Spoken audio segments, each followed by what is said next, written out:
This was inevitable after the Lakers played a hard fought game, but just too many mistakes they made, and down the stretch, Anthony Edwards took over to overcome LeBron James, who had an incredible game for the Los Angeles Lakers. But we're going to break everything down about that playoff game and what went wrong for the Los Angeles Lakers and why the series is now 2-1 heading to game four. But before we get into everything we have for you, there is still over 76% of you guys who have recently watched the videos and not subscribed to the channel just yet. And if you guys want more of that Lakers updates and news, you guys want to come right here to Lakers Digest. But Hunter, I just want to get straight into things because the Lakers, they had their chances here. And unfortunately, they just couldn't get it done. And the Lakers lose the game against themselves. So there was just a myriad of mistakes and turnovers. And they also had a lot of missed free throws. But Hunter, where did you see the main problem for the Los Angeles Lakers in this one, losing this game, game three? It's got to be the turnovers, Okechi. I mean, when you're literally just giving Minnesota the opportunity to get out in transition with those athletes and those ball handlers, those shooters, and this wasn't even a particularly amazing shooting night for Minnesota. They had times where they shot the ball really well, but ultimately it wasn't like this is like what the Lakers saw in Game 1, where the Timberwolves shot their best shooting performance in a playoff game in franchise history, where they shot 50% from three. This was not that game. This was a game where, in the Lakers, it wasn't only the fact that they had about, I think, 18 turnovers or so, somewhere in the high teens. They were bad turnovers, Okechi. Like, it was like, I mean, I think the play of the game that really shifted the momentum for Minnesota, in my opinion, is when I think the Lakers they're down 2 points, or it's a tie game. It's right around there in the fourth quarter. LeBron James hits two straight threes. The Lakers, they get the ball, they Yeah, pass it up to I know what LeBron, you're talking about. Yeah, and 5 minutes he left. just drops the ball. Like, I mean, I think he was ready to shoot that thing. It's almost like a wide receiver in football where they start, like, trying to get yards after the catch, and then they don't actually catch the football. Like, that was kind of the equivalent of what LeBron did out there.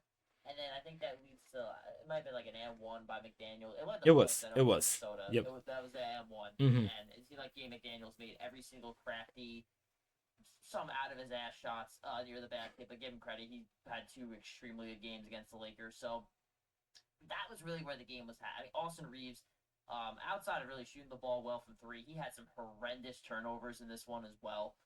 So if it wasn't for the Lakers shooting like 42% from three, I don't think this game's even close, Okechi. Like, yeah, like they had moments where they kept it close, and I'm not gonna say the Lakers should have won. This was a very back and forth game. I mean, it was a fun game to watch, at least for the first like 3.5 quarters of it, just if you're a basketball fan. But when you see the Lakers just turn the ball over like this, and of course, games are won and lost at the line, and they did not hit their free throws. Minnesota wasn't particularly great either, but Hmm. the Lakers, I mean, were even worse. And it felt like, had they made their free throws, especially earlier on in the game, the Lakers could have been up 8, 9 points at halftime. We're talking about a different ball game.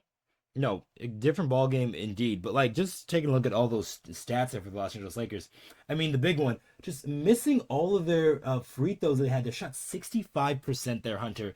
And then yeah, from three, they shot 42%, 17 3-pointers. LeBron James had a big deal with that. Also, Austin Reaves as well. We were able to hit shots, keep the Lakers really in the game for most of that. And that is kind of what you need. You need your stars to kind of like keep it close for you. But I think a big thing to note here for the Lakers is that Luka Doncic was feeling under the weather for most of that game. So Luka Doncic wasn't really 100%. There was reports that he was puking during halftime. So Luka didn't play up to 100%. The Lakers were still somewhat in this game, and there was a lot of mistakes that they made themselves. So I am more on the part like if they clean up these mistakes, they can win these games here, even in a hostile environment like Minnesota.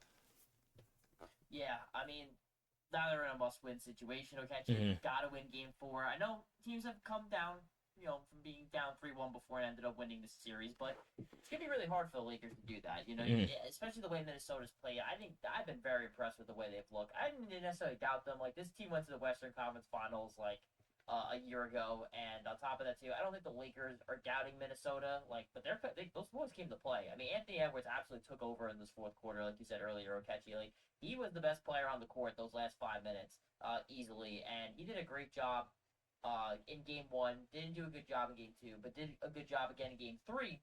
being that facilitator and letting his teammates get going early. You saw double digits from Nasri. You saw double digits from Dante DiVincenzo. I mean, all of a sudden, Julius Randle, of course, becomes a good playoff performer the second he plays the Lakers, although he hasn't been his entire career. And then you got Jaden McDaniels, who scores 30 freaking points and only hit 1 3, right? You can't even be like, oh, he hit 5 threes. Had some... No, it was all at the basket for Jaden McDaniels. And I mean, one, give him credit for being, a guy who's taking a massive step forward offensively for Minnesota. Like, he's been really good on that end of the floor all season long for them, as well as being a top-tier defender. But on top of that, too, like, Minnesota, it just feels like at times, Okechi, like, they just get on these, like, heaters and these hot streaks. And I actually didn't think the Lakers did a horrible job combating them and weathering the storm.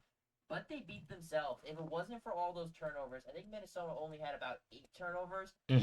That's the difference in this game for me. Like, if the Lakers aren't just giving them opportunities, and of course, I mean, when you turn the ball over, especially a live ball turnover where it doesn't just go out of bounds, it's not just an offensive foul, the play stops, you can set your defense, that's going to lead to, points off the Lakers total, and then, in theory, adding on to Minnesota to give them better opportunity to score as well. And, of course, I mean, Luka Doncic, you hope that this is just a one-game thing with the illness.